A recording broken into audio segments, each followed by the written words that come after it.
We're driven by the search for better. But when it comes to hiring, the best way to search for a candidate isn't to search at all. Don't search, match with Indeed.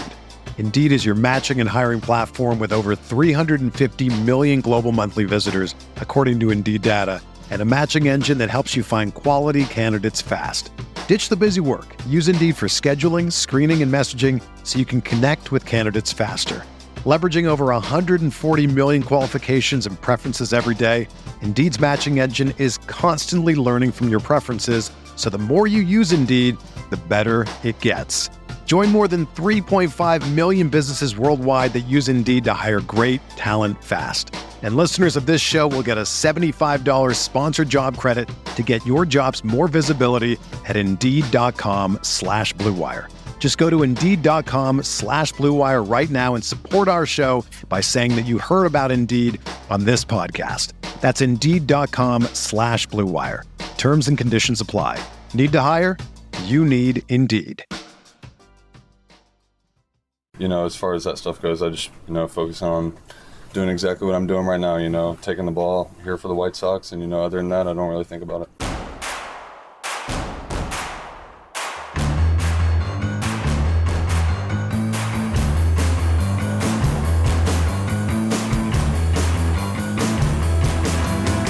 From your favorite source for Chicago White Sox talk, delivering news, interviews, analysis, and more. This is the Sox Machine podcast with your hosts, Jim Margulis, James Fegan, and Josh Nelson. Thanks, Rob, and welcome to a new Sox Machine podcast. I'm your host, Josh Nelson, and it's Monday, July 1st, 2024, as we bring you a new episode. I took a weekend off from the White Sox as I ventured to Boston this past weekend with my buddies for our annual dudes trip. There I saw the Red Sox get smoked by the Padres in my first visit to Fenway. But while I was away, the White Sox won 3 games in a row. They won their first series since mid-May, and they almost swept the Colorado Rockies. So it's been a good weekend for vibes with the White Sox, right? Well, kinda. Garrett Crochet dominated again on Sunday, but we have news of failed contract extension talks and a trade proposal from the Los Angeles Dodgers. Is a Garrett Crochet trade imminent rather than a coin flip of happening before the deadline? We'll discuss that trade rumor, recap the White Sox and Rockies series, look ahead to the upcoming road trip as the White Sox visit Cleveland this upcoming week. The home run derby rules have changed, as so have the MLB standings. And we'll take a look around the league later in the show. And of course, there's a new John Schriffen Minute. Joining me in this episode is Sox Machine's beat reporter James Fegan and managing editor Jim Margulis. And gentlemen, welcome. This episode, I'll have to lean on you guys, as both of you watched a lot more White Sox baseball than I have. I watched 2 innings this weekend. But I think it's imperative to discuss the latest rumors regarding Garrett Crochet from USA Today's Bob Nightingale in his Sunday column. According to Nightingale, if you didn't get a chance to read that column, for our podcast listeners, or you didn't get a chance to read the pregame notes from James Fegan before Sunday's White Sox-Rockies games, the White Sox and Garrett Crochet's team did have contract extension negotiations.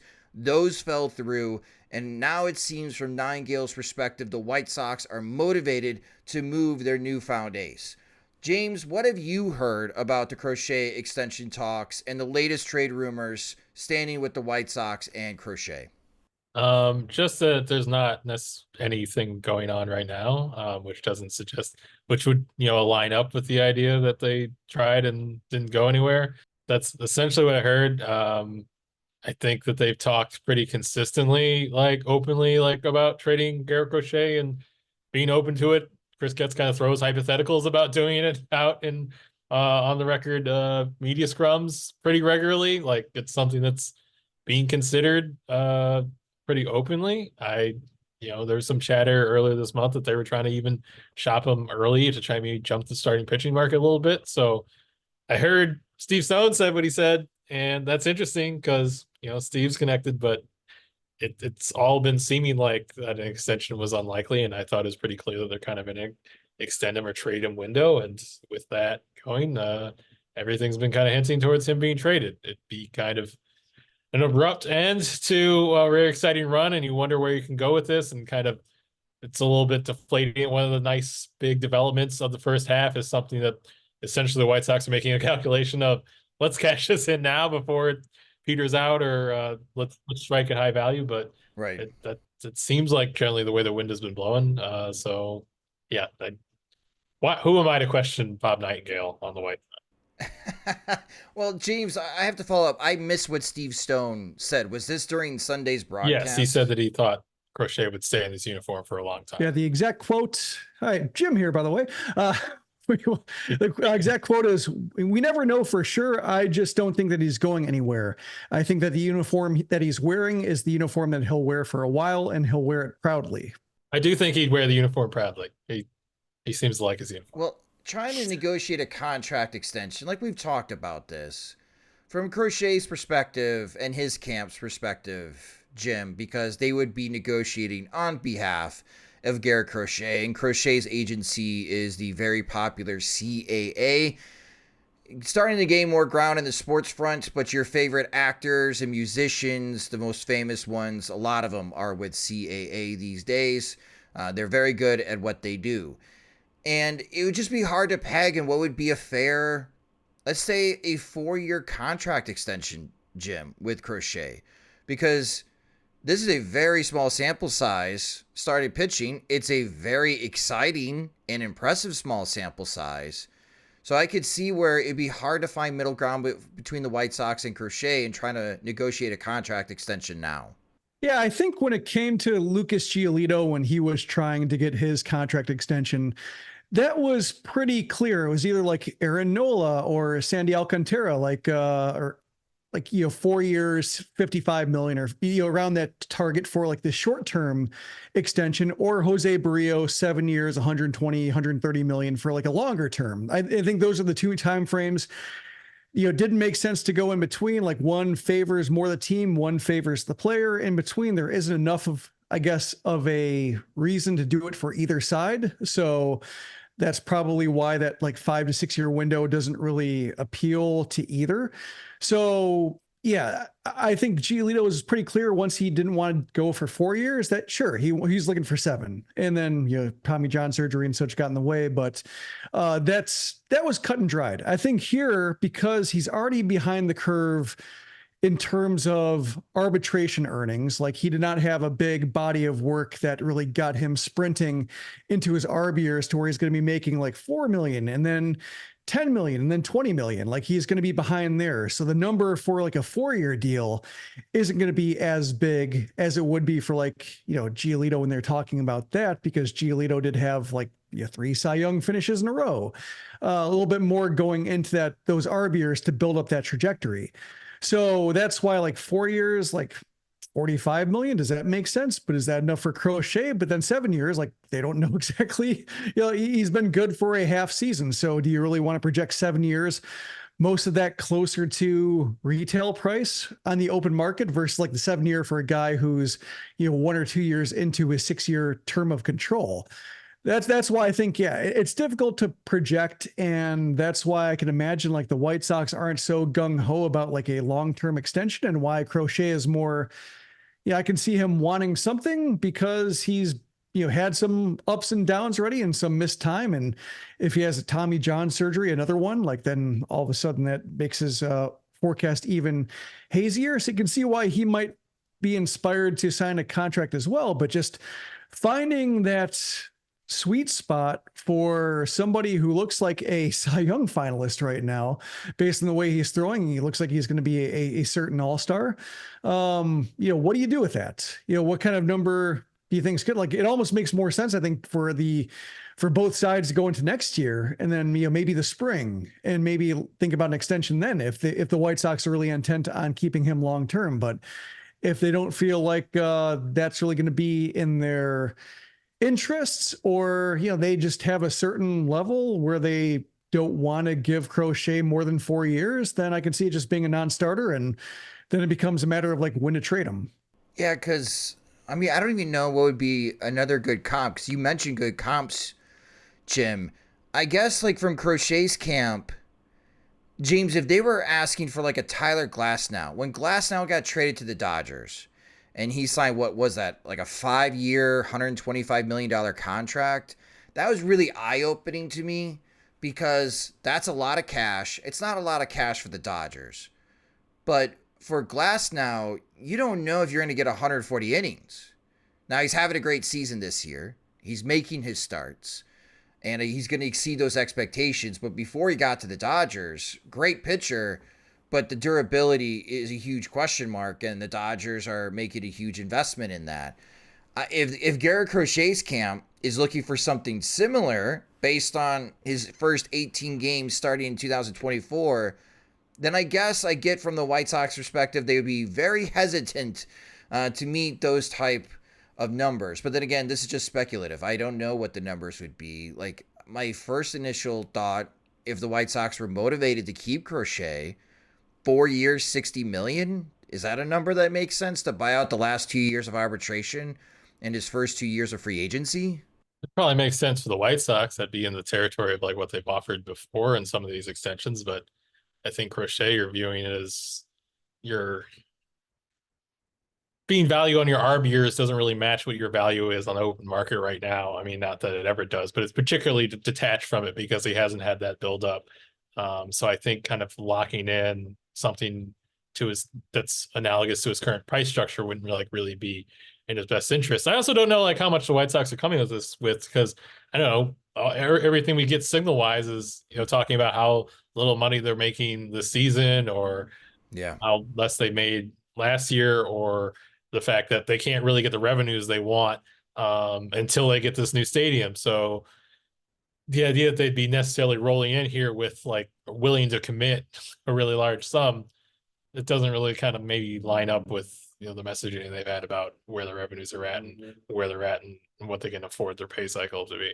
I also thought you made a good point, James, and in my notes getting ready for this show, I kind of made the same analogy. Like, the White Sox want to cash out of their turning Garrett Crochet into a starting pitcher bet.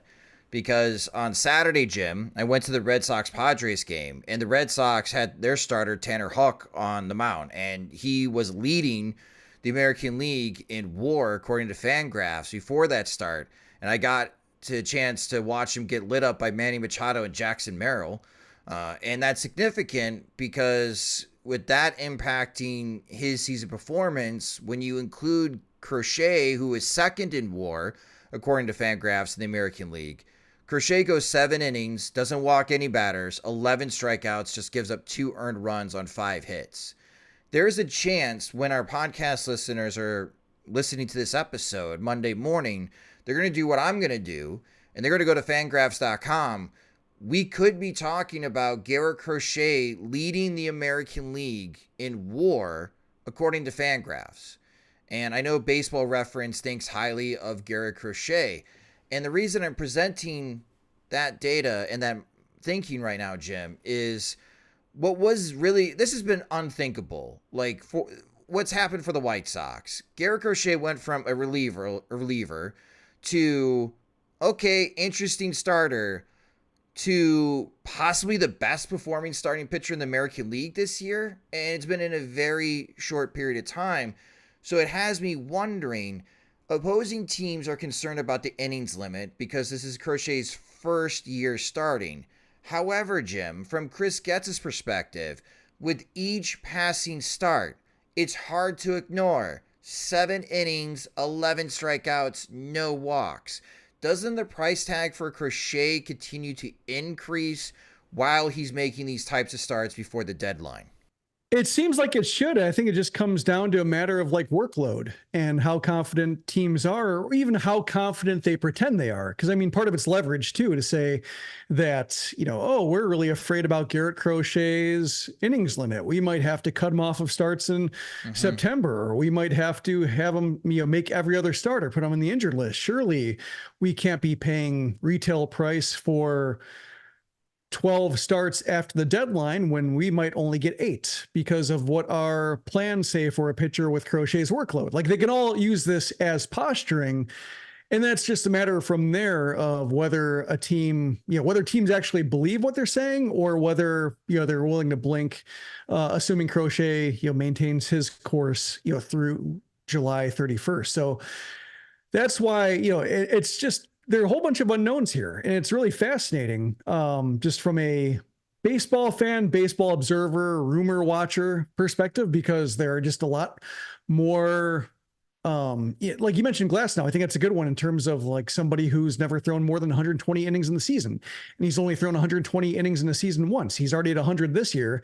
And the Dodgers said, yeah, 5 for 125. That seems fair. The Zach Wheeler deal, basically. And Wheeler had more durability in his past than Glasnow did, but just believing in the pitcher and feeling like, even if it feels like an overpay, we're not paying what Blake Snell was supposed to command. We're not paying what Yamamoto got in the open market. So, it's a deal for the pitcher that we believe in. So there are a whole bunch of unknowns here. And it's really, here's a case where, when it comes to Giolito and such, you can kind of peg value.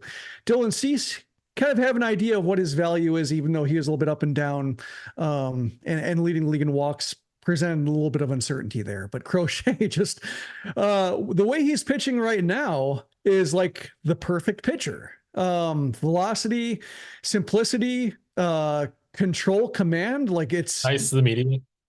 Yeah, like there's nothing to complain about. Efficiency is great. Like he doesn't have Blake Snell's problem where he just racks up too many pitches and people wonder if he's going to get through 6 with regularity. Like there's nothing wrong with Garrett Crochet, the pitcher right now. So it's more of a matter of just projecting what could go wrong. And that's when it seems like it's more about like leverage or how much you're pretending to want somebody or kind of negging them a little bit, maybe on the open market to be like, oh, we're not that interested in him, try to lower the price because the White Sox might be a little bit desperate to unload him in this particular window because it is the max value for him. So a lot of dynamics here that I think are hard to peg from the outside. Garrett Crochet currently leads the major leagues in strikeouts with 141. There's also, with everything we've broken down with Garrett Crochet, James, I could imagine White Sox fans, and I think they're starting to make their voices heard. Well, if this lottery ticket is finally cashed, and you're getting to enjoy this amazing surprise, why not keep him? Like, you need Garrett Crochet's to turn this ship around to be from an embarrassment in Major League Baseball to a pretend contender sooner than later. Why not keep Garrett Crochet? And I guess it circles back to the beginning part of the conversation. Like, if we're revisiting our trade power rankings conversation, we had Crochet as a medium trade probability, James, 50-50 before the deadline. Do we need to increase that based on what what you've heard in the clubhouse, talking to others? Do we need to increase it from medium to high on the probability for Garrett Crochet getting traded before the deadline? I mean, are we getting like government inspections for accuracy on this meter? Like how much are we busted if we just like nudge it one way after like the smoke? I mean, if White Sox fans are curious on how we think based on the information that we can gather and the people that we speak to, like if you think it's better than a 50% chance, let's say this, James, is it better than a 75% chance Crochet gets dealt before the deadline? It, I guess, sounds like we should bump it up. I mean, something, one thing that's been raised a lot is like, what will teams like use him as? And Nightingale like kind of floated this possibility in the column where he's like, well, if he agreed to an extension to the new team he got dealt with, he would, maybe that would clear the way to reduce the workload restrictions. And when I like inquired about it, like not even about that directly, I got back like, that was a really good point he made, which suggests like that's already kind of been talked out as like a scenario that could happen for, a deal they land on. So I think if they're like at that point, that would increase the likelihood that something is happening. I mean, I think they're kind of working on getting value. It's just whether or not it'll be complicated enough that they aren't able to put anything together for an entire month. So yeah, I think it's probably more likely than not. And I think maybe on top of his injury history, if you're the White Sox, a little bit like we've struggled to get position talent, but what we do seem to be doing pretty well is pitching development right now. And so maybe we should trade up, like when we're like king of the seller's market with our assets right now, we should trade from that and kind of keep leaning into what we're already developing and maybe get some of what we were lacking in terms of our system. That could be your role. It's I think it's always probably a little arrogant to think you can develop a replacement for Garrett Crochet, Right. The perfect pitcher right now. But I think that alongside with saying, hey, he hasn't really been healthy up to this point, it seems really weird to bank on him just like doing this, even if there's no signs of it right now. Those could all be contributing to push it a bit more likely. How about you, Jim? Do you think we need to bump it up from medium to high? Yeah, seems like it's like James said with the way they've talked about hypothetical Garrett Crochet trades or trading somebody like Garrett Crochet. Really seems like they've been priming the market or priming the fan base for this outcome where they convert one of their players in a seller's market into talent that better augments the window, and not knowing when they're going to be good again next. You can't really count on Crochet helping for the next 2 years. So yeah, I would say it's probably more like, well, I guess if you include the possibility that like some kind of injury pops up between now and then, like that would knock it down from 100, obviously, but it feels like 75% would be probably what I'm thinking, where the 25% is more about something going awry, and White Sox rather waiting until after the season to deal him because just the market for him kind of collapses. But otherwise, if he's fully healthy and pitching the way he is, and the White Sox ease him through July, use the All-Star break to alter the rotation, give him a breather, seems like they should be able to maintain it. Crochet right now is projected to have just 2 more starts before the All-Star break, which is rapidly coming in a couple of weeks. For any possible teams to trade for Garrett Crochet, I'm going to keep saying this, look to the National League. So many left-handed bats in that league, especially coming to the postseason. The Dodgers, Ohtani, Freeman, Phillies, Schwarber, Harper. You'll need guys to navigate around those big boppers, especially from the left side. We heard San Diego was interested. Now we've heard the Dodgers are interested. We'll see if anything does become more serious. But yeah, we'll bump it up from medium to high on the trade probability for Garrett Crochet in our White Sox trade power rankings. You guys can go ahead and send your hypothetical trade ideas in the comments section of the podcast page post on SoxMachine.com. We are going to take a quick break for a word from our sponsors, but coming up next, we'll recap the rest of the White Sox Rockies series and the John Schriffen Minute next on the Sox Machine podcast. On July 19th to the 21st, we at Sox Machine, along with our friends from the 108, are heading to Kansas City for our annual road trip to watch the Chicago White Sox play the Kansas City Royals. We've got great plans set up for that weekend. On Saturday, July 20th, we are going on a tour of the Negro League Museum and then a pregame party at International Tap House in the Kansas City Crossroads District. If you are joining us in Kansas City, there are a few items that need your attention. The Negro League Museum ticket sale ends on Monday, July 1st, and the round-trip bus transportation on Saturday from the pregame bar to Kauffman Stadium, that sale ends on Friday, July 5th. Go to shop.soxmachine.com to purchase your tickets for both the Negro League Museum tour and bus transportation. And we can't wait to see everyone in Kansas City. We're driven by the search for better. But when it comes to hiring, the best way to search for a candidate isn't to search at all. Don't search, match with Indeed.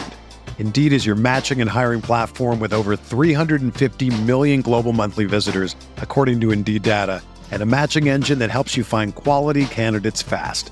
Ditch the busy work. Use Indeed for scheduling, screening, and messaging so you can connect with candidates faster.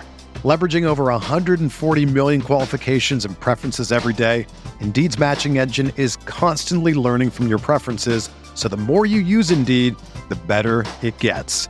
Join more than 3.5 million businesses worldwide that use Indeed to hire great talent fast. And listeners of this show will get a $75 sponsored job credit to get your jobs more visibility at Indeed.com/Blue Wire. Just go to Indeed.com/Blue Wire right now and support our show by saying that you heard about Indeed on this podcast. That's Indeed.com/Blue Wire.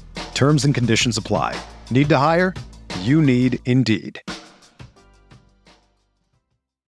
Welcome back to the Sox Machine podcast. The White Sox, as mentioned in the intro, won 2 out of 3 against the Rockies. They won Game 1 5-3 thanks to a big 4-run 6th inning. Drew Thorpe was really good in that game for the White Sox. 6 innings, only allowed 2 hits and walked 1 with 4 strikeouts. In Game 2, the White Sox were down 3-0 going into the bottom of the 5th inning, but they hit 4 home runs. Luis Robert Jr., Paul DeJong, Lenyn Sosa, and Corey Lee as they stormed back to win 11-3. And in Game 3, the White Sox lost in 14 innings, 5-4. Andrew Vaughn had a big game offensively for the White Sox. He was 2 for 4 with a home run and 3 RBIs. Vaughn now has 10 home runs in the season. A big storyline in this series, getting nitpicky offensively. In Game 1, the White Sox were 4 for 11 with runners in scoring position. Game 2, they were 5 for 10. Game 3, 1 for 18. So impressive. They had 18 opportunities with runners in scoring position, but 1 for 18. Yikes. Not well, 4 good. extra innings helps. Yeah, extra innings it helps inflate that number, but still 1 for 18 doesn't make it any prettier. James, what are your big takeaways from this series for the White Sox against the Rockies? I wish I could sum it up after one of the games other than the 14 inning 1 for 18 with runners in scoring position game. That left a taste of kind of this was grappling with the second worst team in baseball, and it wasn't pretty, and everyone came out muddied. I mean, Crochet was pretty great. Thorpe was very effective. I mean, only 4 punch-outs doesn't, speak to the, 16 in a row retired and how kind of consistent he was executing. Cannon, I thought, was a little shaky, but, looking back on it, Grifol was more the idea like he was shaky in the first couple of innings, and he kind of corrected it and started calming down a little bit. I guess I'll grant him that. The offense, and there's certainly signs of Luis Robert kind of perking up, and I think Andrew Vaughn's had a good month of June in general, but I still think there's a lot of warts and holes, and there's still a team that maybe has a chance to win 2 out of every 5 days, and then botches some of their chances is kind of what they look like. I didn't see a big breakthrough in this. I mean, they played a Braves team. It was a great job pitching wise. Soroka looks legitimately very good those last couple of outings.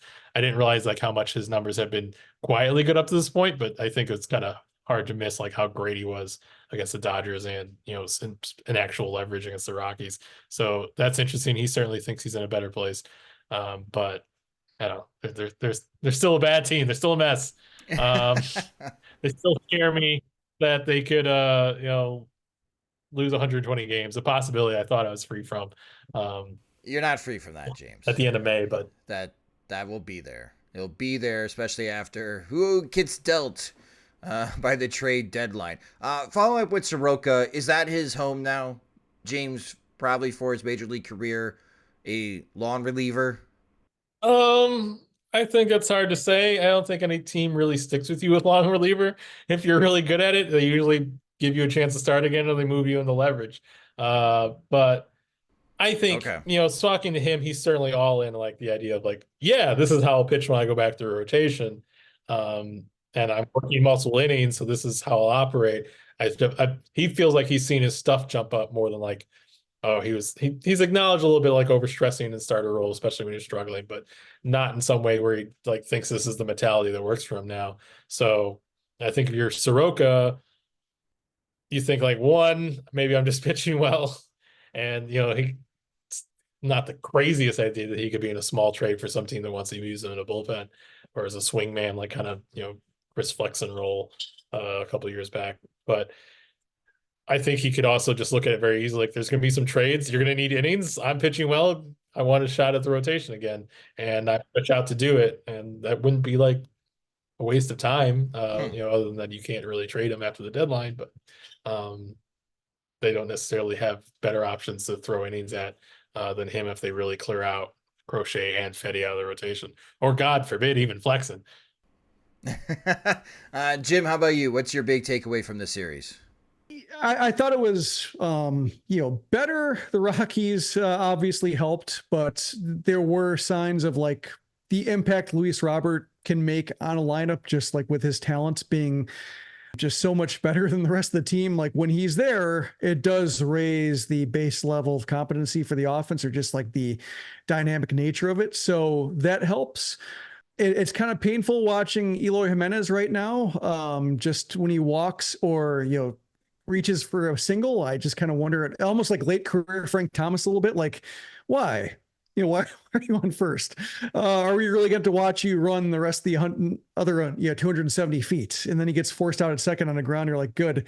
Just, it reduces the amount of wear and tear, because like he doesn't seem like he's 100%, and seems like it's all still kind of mismanaged and trying to get him right for the deadline because he needs at bats. But also, if he gets at bats right now with his leg not being 100%, like he just might not get any at bats because he gets hurt again. So awkward watching him.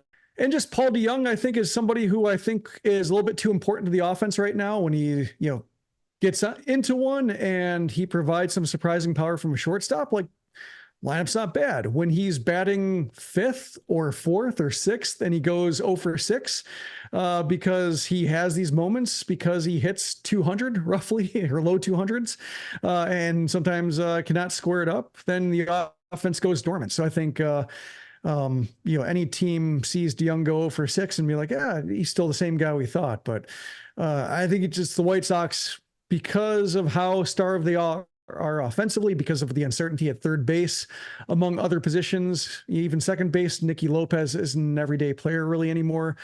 DeJong is kind of like the fixture of the other 3 infield spots, and so he'll keep playing. But when he has games like this, you wonder, are the wheels about to fall off, and is he going to be worth anything at the deadline? So it'd be nice if the White Sox could like showcase him a little bit more and be in a mode where like he's not batting 4th or 5th and getting all these at bats with the runners in scoring position. And sometimes does not go well for him. Well, maybe he does get those opportunities because the White Sox are trying to force the issue gym and inflate some of these season numbers so it makes him more attractive before the deadline. I think he's already at 15 homers, though. I think he's shown like the upside right now, and now it's a matter of like managing it. How many RBIs does he have? Is that one of your ugly? 31. Yep. Yeah. Ugly. Yeah. I'm curious, like I'm looking it up to see like what his splits are based on lineup spots, because I think my gut says whenever he bats cleanup, it's like, oh, that's a bad idea. And then the numbers bear that out. I mean, Luis Roberts got 9 homers and 14 RBIs. Yeah. He's breaking new ground for. Yeah. I mean, Robert, big home runs, though, during the 3-game winning streak. DeJong seems to benefit from like a treatment of like, all right, we're in the bottom of the order. Let's work ahead. First pitch fastball. Oh, crap. That was a mistake. As opposed to like, all right, here's our cleanup hitter. Let's bear down. Let's execute like a complicated plan. Let's give him a bunch of sliders out of the zone and see if he'll chase them. I don't feel like his approach benefits from middle of the order scrutiny. Well, speaking of Luis Robert, so he had that big home run in the first inning against Atlanta, which was enough scoring for the White Sox to beat the Braves in that makeup game 1-0. And then again, he had, when the White Sox were down 3-2 on Saturday, he hit a 470-foot bomb that tied the game. And White Sox TV play-by-play announcer John Schriffen went viral again with his home run call. Luis Robert Jr. back at the wall. Adios! La Pantera! On the prowl. He ties the game here in the 6th inning. Now, the Panther growling reminded me of another viral video from late 2015 of a Carolina Panther fan when he made a rap song called Dominate the Foe, and that super fan was Ked Woodley, in which he growls like a panther. Carolina Panthers with sharp teeth and claws. We growl to win this game. We call pro football. Our offense and defense so intense. Your team will be the losers if you got a lick of sense. You dig the NFL, my lyrics and my rhymes. You eat up what I'm saying, spit and fly hip-hop lines. Lightning fast, big black cats, Panthers kicking ass. Yo, with a TD or a field goal, gonna get that W, dominate the foe. Carolina Panthers with sharp teeth and claws. We growl to win this game. We call pro football. Now, Jim wanted another John Schriffen minute, and what I assume is to harp on what could be called cringy delivery from John Schriffen. But I'm thinking, Jim, what NBC Sports Chicago really needs to do is just add a Panther growl on the soundboard, like the Panther superfan. So every time Luis Robert hits a homer, it's not Schriffen with the Panther call. It's an actual Panther growling. Just give him like a morning DJ soundboard, just with all the sound effects and clips and drops and everything like that. I would be curious what he'd do with it. But no, I heard the clip. I didn't see it live. Like I was following the game from a distance, but then I saw the homer, and then I saw the homer first without sound, and I thought like, wow, that's an impressive homer. Made less impressive by guaranteed right field, because homers never look long there unless they either hit the concourse or reach the batter's eye. But anything that's like middle of the way up the bleachers kind of looks like 420 feet, 473. Like, okay, I guess. But then I heard the sound, and what struck me is that Schriffen's been calling probably 80 games now when you take out the national broadcasts or the Apple TVs and whatnot. And it feels like he's had 4 different eras already. Like, I don't know I would figure by now I would have a better sense of what he is and what he's trying to be. But every time like he has one of these curveballs, like it kind of resets my counter in terms of like, what are you trying to do here? And not like a bad way, but just I'm struck by how unfamiliar he sounds at times and the choices he makes. And I don't know what to do with that. Like Jason Benetti, like at this point in his first year, like, oh, he's a analytically oriented broadcaster. He's a little bit of a theater nerd. He's he's somebody with a wide array of interests, and he covers multiple sports. Like I kind of have the idea of what he's going for. And I think in his first year, a little bit maybe too clever by half, or sometimes ran jokes, off the ledge, and kind of thought like, okay, he could have pulled up 2 jokes ago and that would have been fine. But then he kind of relaxed a little bit, got into the game. But I had like a sense of who he was and how his broadcasts were shaping up. In this case, like it felt like Schriffen was getting more normal, or having like a broader base of White Sox knowledge to draw upon when filling in the dead time. And then all of a sudden he explodes again. What was funny too was, earlier in the broadcast, he thanked Steve Stone for his patience and just like saying like, hey, thanks for always having my back, because, I've had some rough moments, I've gone viral and here and there. And, it's great working with a pro like you. And I appreciate everything you've shown me so far. And then he goes and explodes with the, La Pantera call. And like, it's just the unpredictability is something. And if that's going to be like, his signature is just like randomness, like slam ball mode, randomly activating, and all of a sudden, he's going nuts again. Unplug him. That could be kind of fun. But when he was hired because like Jerry Reinsdorf didn't think Jason Benetti was funny and they didn't like him eating on air, and to go from that to like Schriffen saying, I don't have a sense of humor, I'm going to be a boring broadcaster, and he kind of said that. I think he said like he's not like a comedian. That was one of his lines. But then he said like, I'm going to be just a kind of a straightforward broadcaster. And then he goes into these super goofy extreme modes. Like, I don't know how to process that. And I'm kind of fascinated by just like how unfamiliar he sounds at times when I feel like I should be getting a hang of what he's doing. Again, I just think they need the Panther growl. I do like the morning radio DG, or like the DJ horn, like every time the White Sox make a good play. Why not? I mean, not many of us are watching the White Sox on television these days. We haven't gotten the TV ratings yet, and I'm sure they're not great for what has been a really disappointing season for the White Sox. But another instance that reminded me was when the White Sox traded Carlos Lee to Milwaukee. For that Brewers 2005 season, Lee had a big season for the Brewers, and Carlos Lee hits a walk-off home run for the Brewers. And on the radio call, Bob Uecker is neighing like a horse because it's El Caballo. And that call from Bob Uecker. Oh, sure, it's cool when he does it. Yeah, it just resonated with me. Honestly. Like, it's so funny. It's like I've never heard Uecker neigh like a horse. And 19 years later, John Schriffen busts out the Panther for Luis Robert. I'm okay with it. For this season, for a very unserious baseball team, it's okay to be unserious. Now, if the White Sox ever get good again, broadcasting consistency and quality will be more under the microscope of scrutiny. But then again, Schriffen will have more games under him. But it's just like, who calls the Padres games? Don Orsillo? Yes. He goes from we're on cruise control 40 miles an hour to slam Diego. Like, he goes real up there, like as far as intensity and excitement when the Padres do something big. And I love that kind of style. Baseball can get very boring. It can get very mundane. And then bam, that's why we love this game. All of a sudden, things change in 2 seconds. And I'm okay when announcers do that. It's just, yeah, Schriffen went viral again because of the Panther growl. And I think instead of him growling moving forward, they just need a Panther growl on the soundboard. Well, you know what? Maybe we all should work on our Panther growl. How about you, James? You got a Panther growl in you? There's nothing comedic about Panther assaults, which I think was what was being called attention to, which is why it was delivered at such a poignant time.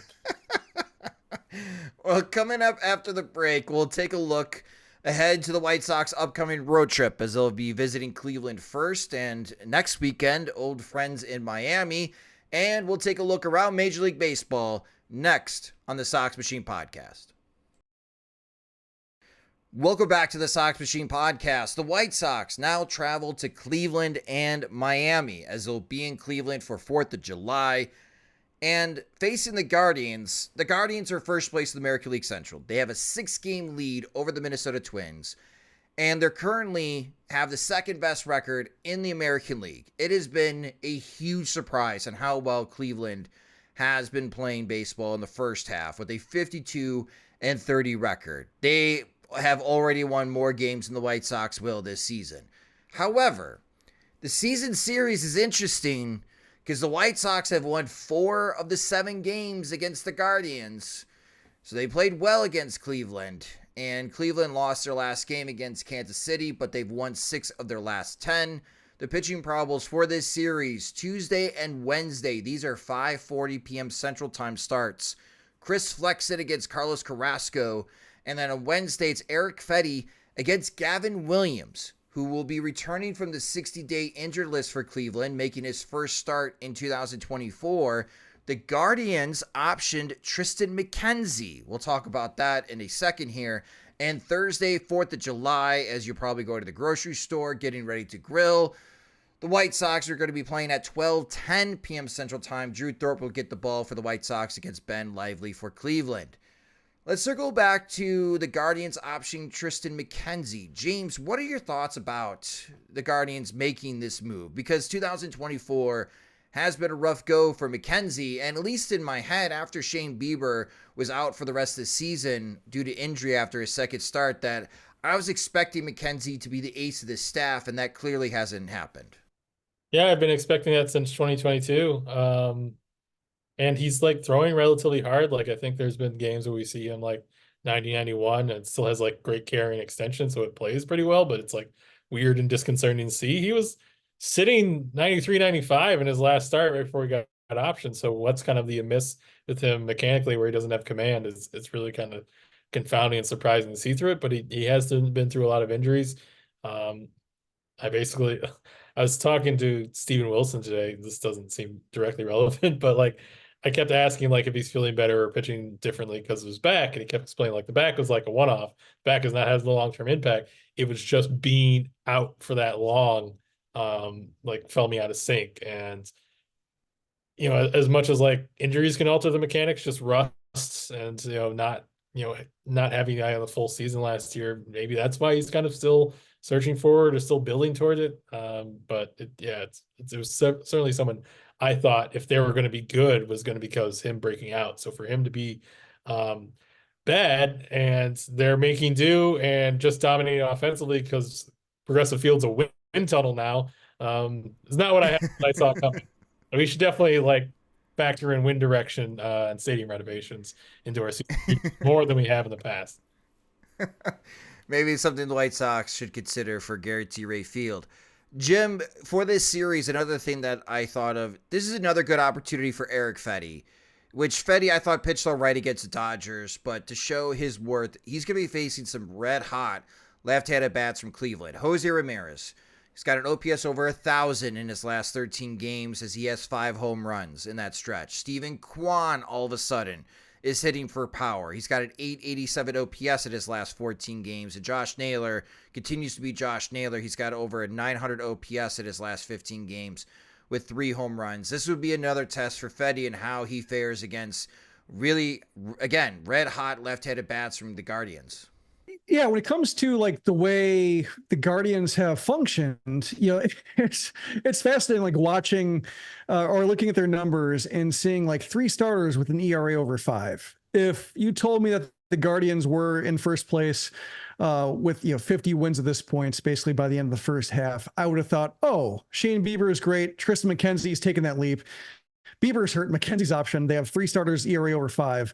They're doing okay. You look at their lineup, I thought like, oh, maybe like Rocchio's finally making the next step, or maybe they've solved their outfield, and not really. Like, it's just, Naylor's been better and Ramirez is Ramirez and Steven Kwan's unstoppable, but otherwise, like, it's holes everywhere. So this does feel like a case where, if Fedde can show up, and even though he's not a great matchup for like the 3 left-handed bats, or at least, Ramirez hitting from the left side, and he shuts them down and gets to the, underbelly of that lineup and, gets through 6, then that could like show a team in October said like, oh, here's a guy who can run like straight into a strength of a team and come out on the other side. I think that's how I'm going to be looking at it, because, and I'm going to be watching the series closely just to see like how Cleveland is doing it, because, they're winning like comfortably. At least they never seem threatened, or at least maybe the bullpen is great to the point where just like once they get a lead, like, they have enough options to where they're not wearing the same relievers out and they're able to just nurse leads the rest of the way, but never feels like they have to like resort to any kind of crazy luck or moments or anything like that. It's like they get enough of a lead through 6 innings and then they just see it all the way through. It seems pretty simple for how few like noteworthy players they have. I forgot to mention David Fry. He's been excellent for Cleveland this year as well. Big surprise, he's hitting .310 with a .422 on base percentage and slugging .523 this season for Cleveland. So that's a .945 OPS in 62 games. Cleveland's very top-heavy offensively. Kwan, Fry, Ramirez, Naylor. After them, it's a bunch of hitters that have a sub-700 OPS. I'm still unsure about their chances of winning the American League pennant, but they're going to be there because they, again, have a 6-game lead over the Minnesota Twins. It'll just be interesting if the White Sox can steal another game from the Guardians and make it, give us something to watch for later in the season. Can the White Sox win the season series against a team that wins the division when the White Sox lose 120 games in the season? Just be an oddity on what has been a odd 2024 year for the White Sox. Again, we'll be recapping those games on SoxMachine.com and in our upcoming podcast episode and talk more about the old friends the White Sox will be seeing in Miami, Jake Berger, Tim Anderson. That's going to be another interesting series, at least for the conversations of the players involved. Moving to around Major League Baseball, as we do in the Monday podcast episodes. The big news around the league for the All-Star festivities, the home run derby rules have changed, so it's not head-to-head bracket in the first round. So the biggest change is that the 8 hitters, the top 4 advance, hit as many home runs as you possibly can in 3 minutes. You get 40 pitches and 1 timeout. There's bonus outs now. If you hit a 425-foot home run, you earn another bonus out. After the first round for the semifinals and the finals, it goes into a bracket. So whoever hit the most home runs in the first round is the number 1 seed. The 4th is the 4th seed. You get the idea. So that's how the home run derby will be set up during the All-Star break. And again, the home run derby will be on Monday, July 15th, as well as the MLB draft, as the MLB draft starts on Sunday, July 14th. So a lot going on. And then, of course, Tuesday, July 16th is the All-Star game. With that said, I'll pass it over to you guys. James, I'll start with you. What is catching your attention around Major League Baseball? I was just watching the Orioles Rangers game, and just like the Rangers being like well below 500 is very surprising. I know they've dealt with a lot of injuries and Corey Seager being out, but it's you'd think on one hand they have Scherzer and DeGrom coming back, so they're not necessarily the sort of team that would be a top of line for demanding White Sox pitching. But they are betting Robbie Grossman third tonight. Granted, they scored 11 runs while doing it, but they're kind of in a weird position where I think they're clearly a roster situation. They're expecting to contend, and maybe they're the team that kind of just does the 2021 Atlanta Braves bit and just keeps adding it and expects things will turn around. But also one of the reasons they didn't add a lot in this offseason is because their TV picture was a little cloudy. So I don't know where exactly they stand, but it's already a seller's market for the White Sox, but it can only help to have as many, especially teams that are buyers with extreme levels of need to push the prices up. So that, and the fact that I watched Jose Ramirez hit 98, and I'm wondering if this is the same guy who played for the White Sox. That was He did what?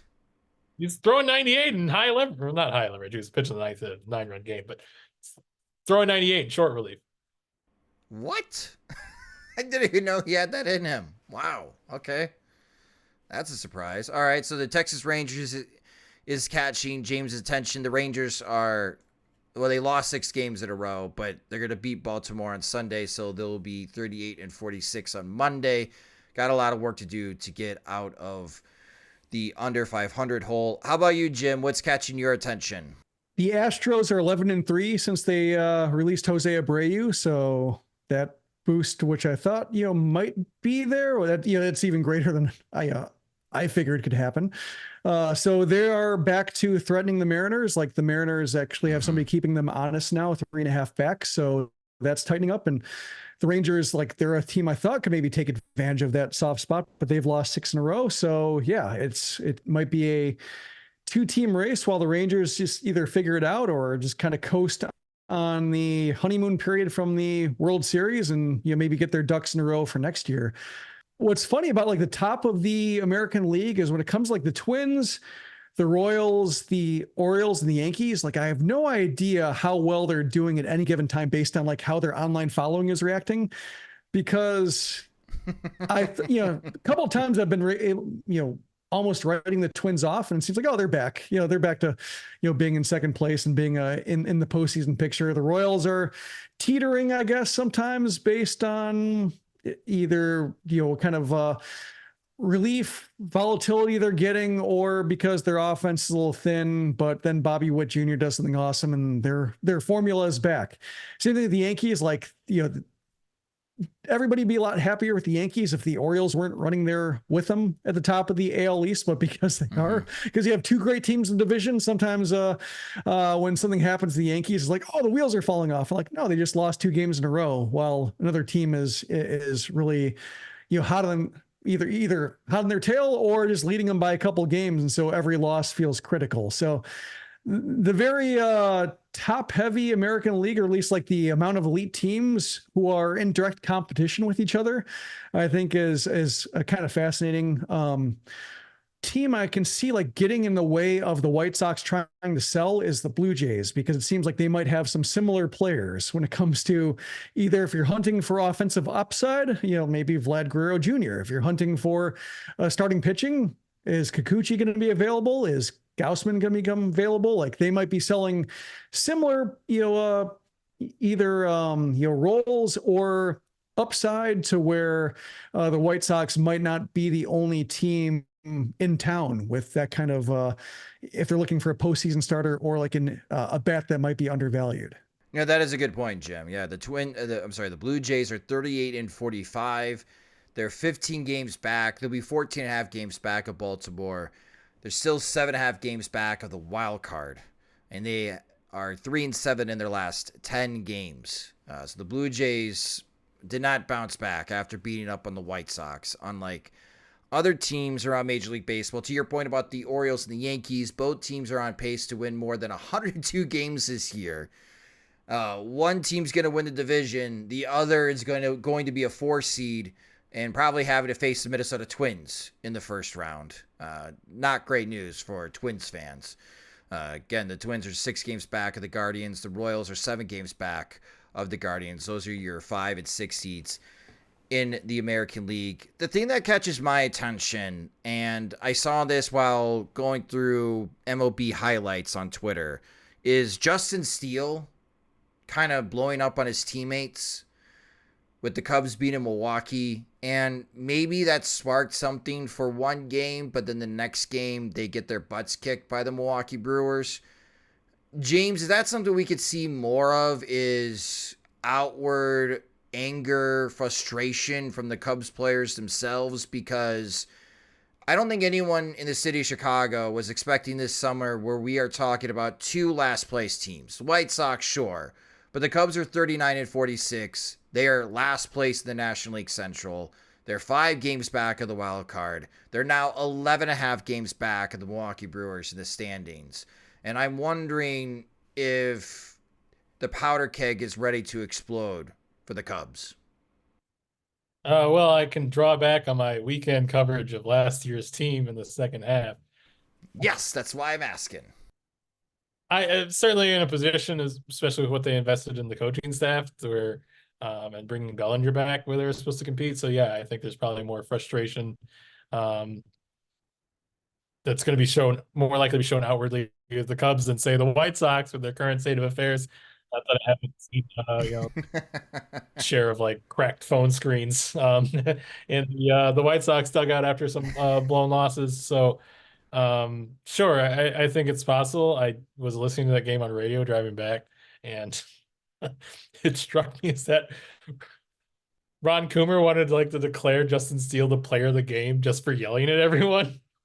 And Pat Hughes is trying to like say he pitched a fine game as well, and Coomer's like interjects like, but sometimes what you do off the field is more impactful than what you do on. So it's just like, no, we're at the point where we are openly cheering when this team gets yelled at. So that's a level of frustration everyone around the organization has with the current state of affairs, where the pitcher screams at people, just like, yes, this is what we needed for so long.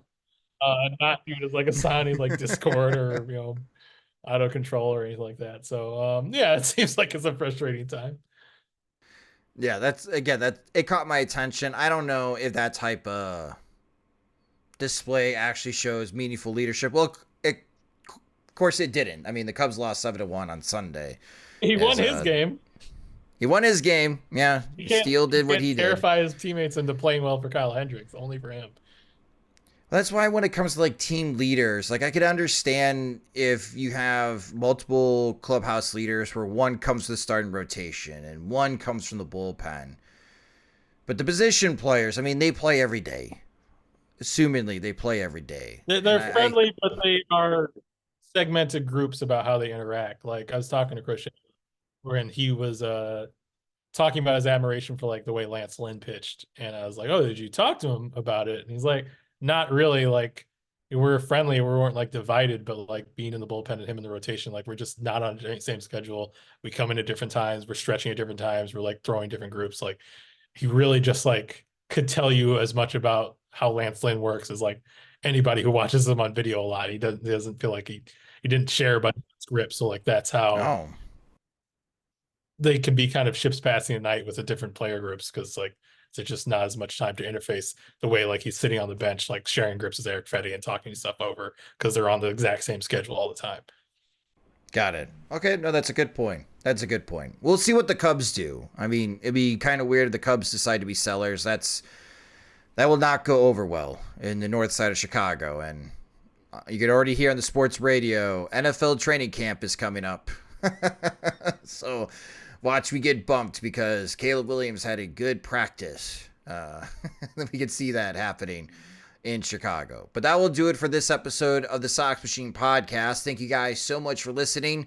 Again, share your thoughts on hypothetical trade ideas of sending Garrett Crochet away from the Chicago White Sox before the trade deadline on July 30th. And again, remember, Sunday, July 14th is the Major League Baseball draft. This is our busiest month when it comes to content on Sox Machine. So visit us daily. You can follow us on social media. We're at Sox Machine. You can follow James at JR Fegan. You can follow me at Sox Machine _Josh. When there's news, rumors, whispers, Innuendos, panther growling. Offer innuendo. I think futures game rosters get announced this week, and I would think that the White Sox will be getting Schultz and Montgomery. Oh, there you go. See? You continue listening to the podcast. Read our work daily of the Chicago White Sox at SoxMachine.com. If you just discovered the podcast, you can subscribe to the show wherever you listen to podcasts, such as Spotify and Apple Music. You could also listen to the show on our YouTube channel at youtube.com/SoxMachine. And for our full access coverage of the Chicago White Sox, support us at patreon.com/SoxMachine. Monthly plans start at $5. We also have additional tiers where you get more from us depending on what level that you want to sign up with. And Jim, you have started something new. You have a Patreon digest. Yes, just started it on Friday. I figure it'll be a Friday or Saturday thing, depending on the podcast schedule for a given week, to make sure that we don't overwhelm an inbox. But basically for people who are either on the free tier and just kind of following us, seeing what we're doing, or people who support us and just maybe, either have to be away for a week or just haven't been keeping tabs on the White Sox as closely because the White Sox are difficult to watch. It's just a catch-up email summarizing everything we've done, whether it's podcasts, whether it's stories that are behind the Patreon wall, so to speak, that's are exclusive to our supporters. So it's a way for just the event that you just could not keep on top of everything we've done. This makes it's just a way for you to see, I've seen all the articles that I'm paying for, and that's what we hope to do. And we hope to inundate you a lot to where it's hard to catch up, but we want to make sure that it's not too much, or that you're able to make sure that you haven't missed anything, that you are supporting us. And again, you can sign up at patreon.com/SoxMachine. The Sox Machine podcast is a production of SoxMachine.com, your home for all things Chicago White Sox baseball, and part of the Blue Wire Podcast Network. Alongside Jim Margulis and James Fegan, I'm Josh Nelson. Thanks for listening and watching.